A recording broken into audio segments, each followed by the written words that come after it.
Mbak Rina. Iya, Bu. Monggo masuk. Iya, permisi. Monggo Kinara. Apa kabarnya Mbak Rina? Lama sudah nggak ketemu. Iya, alhamdulillah. Baik, Ibu. Ibu gimana? Sehat. Iya, alhamdulillah ya, Bu ya. Kira-kira ada keperluan apa dan maksud apa Mbak Rina datang ke sini? Jadi gini, Bu, saya ini kan rencana mau menikah. Kebetulan untuk calon suami saya ini sudah duda, Ibu. Nah, terus sudah punya anak yang usianya sudah 9 tahun.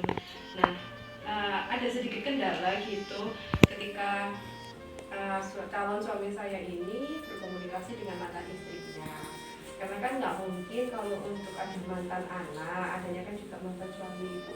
Nah, tapi itu kayak rasanya handle di hati saya tuh ketika mantan istrinya itu memberikan perhatian lebih kepada anaknya itu di depan saya, kayak gitu itu kayak rasanya udah kayak keganjalan gitu loh, Ibu, di hati saya.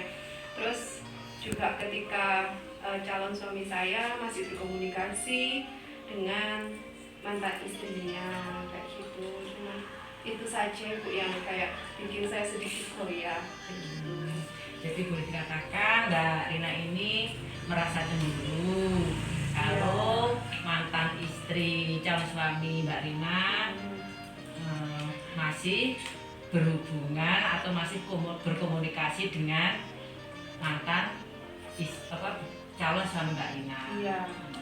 Mungkin yang dilakukan oleh calon suami Mbak Rina dengan mantan istrinya itu hanya semata-mata hanya untuk kepentingan anaknya, karena anaknya jelas masih membutuhkan kasih sayang dari kedua orang tuanya.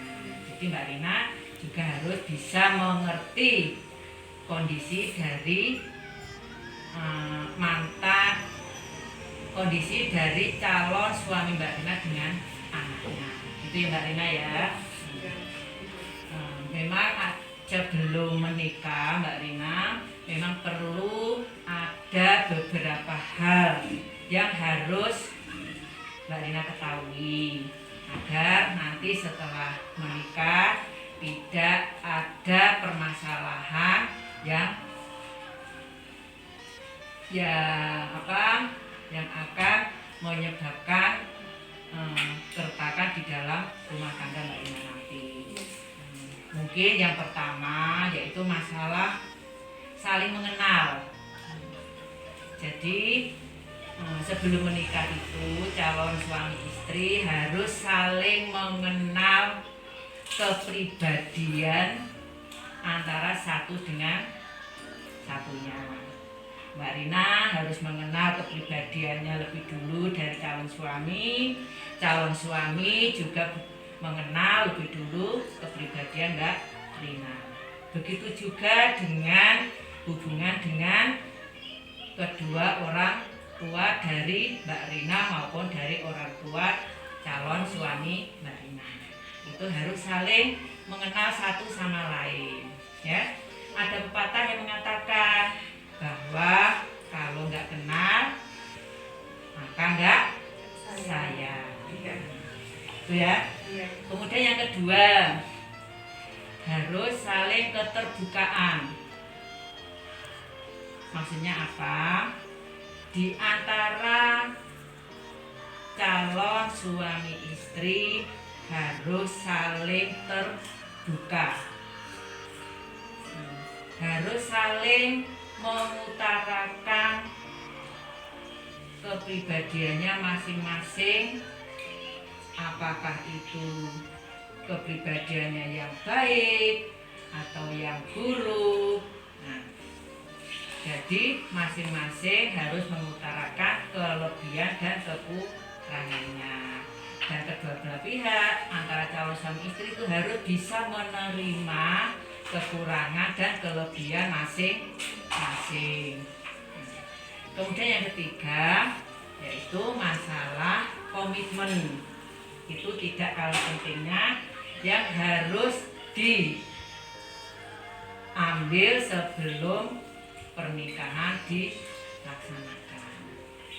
Jadi komitmen itu harus dilakukan, harus ada keputusan antara kedua belah pihak, antara Mbak Rina dengan calon suami. Karena apa? Karena biasanya kalau orang sudah menikah itu banyak permasalahan-permasalahan yang akan dihadapi bersama. Misalnya komitmen tentang masalah pekerjaan rumah, ya. Mungkin apakah nanti pekerjaan rumah itu nanti akan dikerjakan bersama-sama atau dibagi tugas, ya.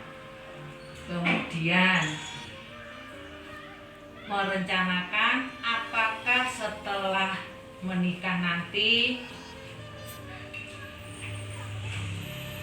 kepingin langsung mempunyai seorang momongan, ya. Itu pun juga harus direncanakan lebih dulu. Kemudian kalau sudah punya momongan, berapa jumlah anak yang akan diinginkan, oke?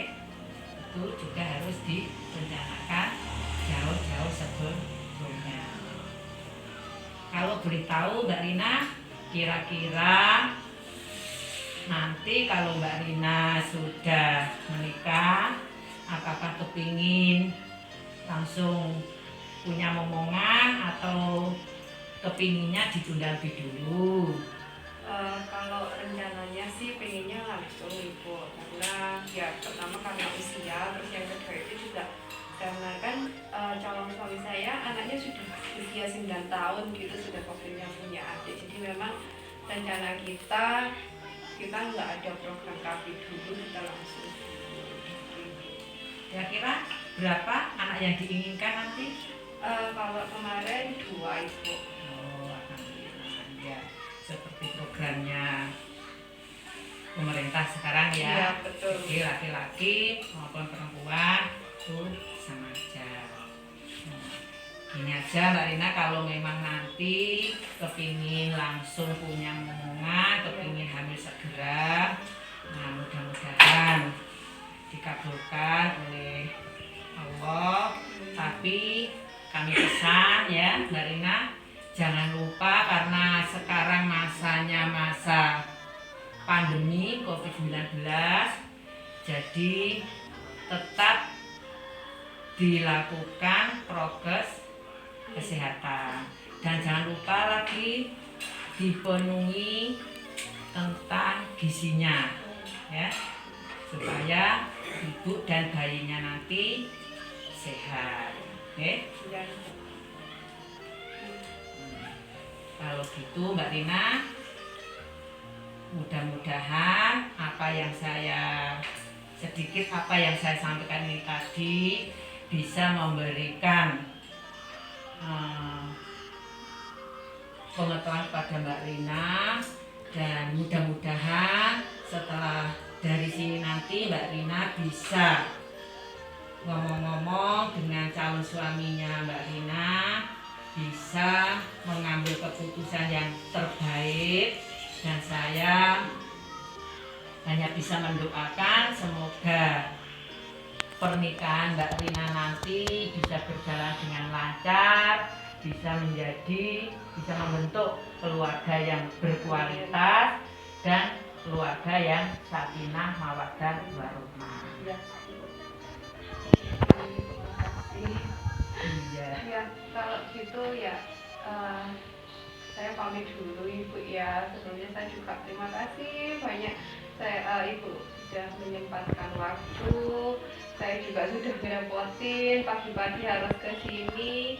Ya semoga aja nanti saya bisa ngobrol enak dengan calon suami saya dan kita membuat komitmen bersama kayak gitu Ibu.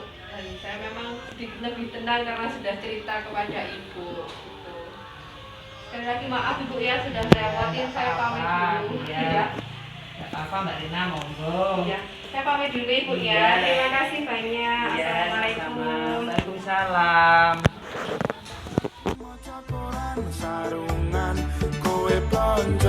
jelas terang.